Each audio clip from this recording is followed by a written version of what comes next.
My next guest shocked to stardom playing a 244-year-old vampire on Buffy the Vampire Slayer. Now he has his own spin-off show, Angel, which airs right after Buffy on the WB. Let's take a look. Sorry, folks. Gotta kick you out now. Sure.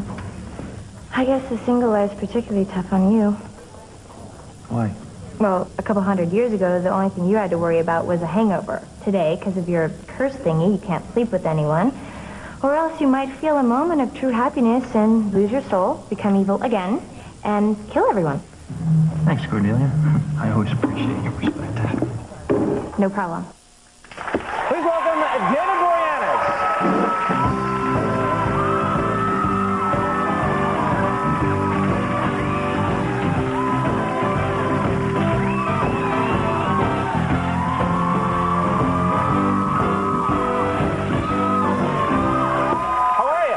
Thank you for being here. Last time I was here was this is the old Letterman stage, right? That's right. This is sitting right up there with my parents, and you came and saw Letterman in the studio. Yeah, oh, I was very 8 cool. years old, and I remember because they let 8-year-olds in. They did. Oh. I got underneath the ropes. Okay, very quickly. very cool. And Chef Boyardee died that day. That's why I remember it so vividly. And it was shocking to me because I mean, Chef Boyardee died? Chef Boyardee passed away when I was. Swear to God, Chef Boyardee. There is a real Chef Boyardee, and he died. I'm telling you. And then 2 years later, 2 years later, tragically Santa passed away. Then the Easter Bunny followed, and then before you knew it, everybody was jumping the bandwagon. But that's what I remember from this stage. I came here when I was in college. I sat right up there and saw Letterman. And never thought I'd be doing this. That was the day Mrs. Butterworth passed away. Sad day. Very sad.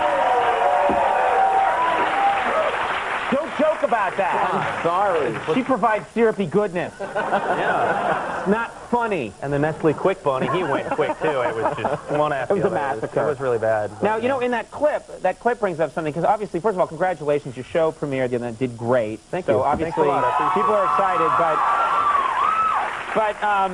you know, it is something where it must be frustrating for you, you know, as an actor playing this part, because you're this good-looking guy. They're going to stock the show with beautiful women, and yet your character is not allowed to have sex or experience pleasure. I would talk to the writers if I were you. I have. You have, as you said. It's frustrating. I mean, I was with Buffy for 3 seasons, and then, of course, I did the nasty, and my soul was lifted, and I became evil again. So there was a lot of pain and torture for all of her friends. It was a soul-lifting experience, you know, with Sarah. But Sarah's great. And but you never know. I mean, I'm in Los Angeles now, and the show takes place with a lot of demons and alter egos and people. So I may hook up. Because I would think, I mean, I could get lucky. I mean, it's funny to hear it happen. It's funny to hear a 200-year-old vampire saying, "I may hook up." I may hook up. You could get him to just let you have really unpleasant sex. Yeah, that's the thing. So I mean, it's not really about the love per se. It's just meaningless sex in Vegas.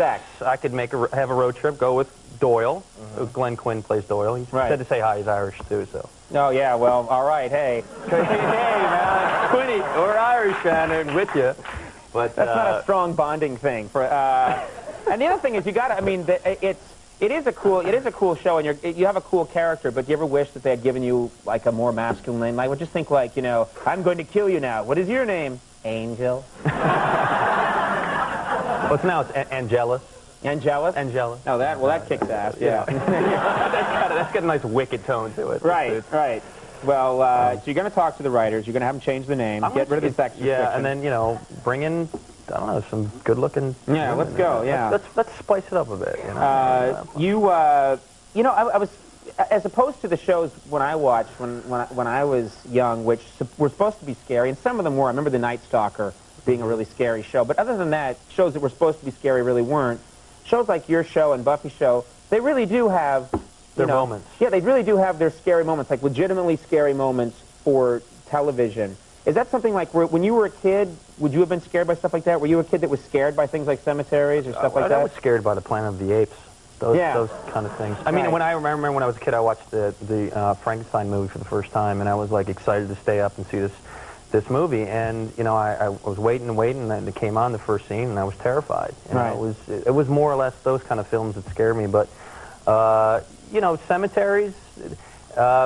We got kicked out of a cemetery when I was 4 years old. We were in Chautauqua, in Buffalo, outside Buffalo. You were running around a cemetery when you were 4? Yeah, Buffalo, Chautauqua, cool, man. Yeah, right. And they were plotting cemeteries. They were, weren't they? Yeah. Forget Chautauqua.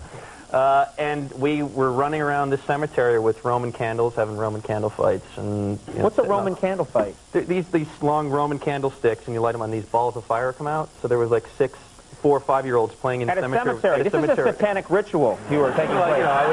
And we were praising Beelzebub. Kids do. We had a goat. Wasn't he just out here? Yeah, okay. yeah.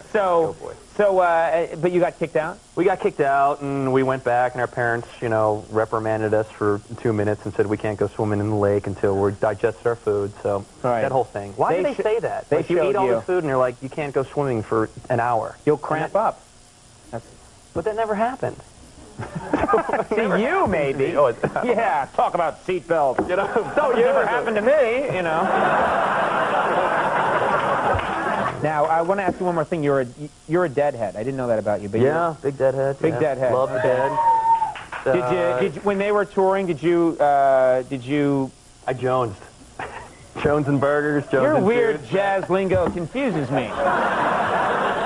Listen, hophead. Suddenly I'm Jack Webb here. Did you? But when you were doing that, I know a lot of kids that followed the Dead would hang out in the parking lot and they would sell stuff like veggie burritos. Did you do that whole thing? And We went through that whole selling Jones burgers or jonesing juice because everybody was jonesing for something after a show or before the show. Because of the good tune. Exactly. So the parking lot is such an. And then say all you want about Garcia, but he just was great. When Garcia started spinning, it was all over. Things moved. You saw him spin? In my head. Yeah. As I'm sure everybody. I'm sure you still see him spin occasionally. Yeah. David, thank you very much for coming. Pleasure the show, of here. course, Angel, is on Tuesdays at 9 on the WB. And congratulations on your success. You seem like a nice guy. David Boreanaz. We'll take a break. We'll be right back with Moxie Fruvis. Moxie Fruvis.